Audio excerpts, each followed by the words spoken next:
Hello, this is Zuzu, and thank you for joining us today for a Bible flick story. Today we're going to read the Action Bible from David C. Cook's Brother's Blood Cry, based on Genesis 4 through 5. Outside the Garden of Eden, the land is barren, hot and dry, weary, alone, and frightened.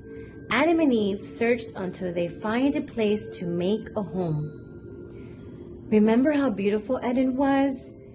If only it is our own fault for disobeying God. But I will teach our children to obey and love God if I can help it. They won't repeat our mistake. So Adam teaches their sons Cain and Abel about God. God made the earth and everything we have. God even gave me my little lamb. Sheep are dumb. How can I thank him? When you're older, Abel, you can give God the best of your flock. He told us we should make sacrifices to show our thankfulness. As the boys grew to manhood, Abel plans for the day when he can give his thank offering to God, but Cain thinks only of his crops. If Abel gives God a sacrifice, I'll have to offer one too.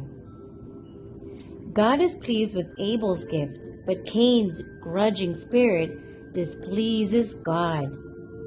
Why should God be happy with Abel and not with me? It's not fair. As long as Abel is around, he'll always be the favorite. God told me I could choose to have power over my sin. But I'd rather choose not to have a brother. Cain gives in to his jealousy and kills his brother. Now I just need to pretend I don't know anything about Abel's death. But God calls out to Cain, "Cain, where's your brother?" I don't know. Am I supposed to keep track of my brother? He knows.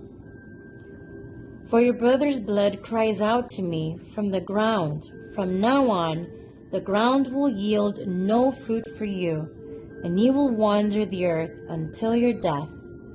Please, God, this punishment is more than I can take. The end. Thank you so much for watching. Don't forget to click a thumbs up and subscribe. Bye.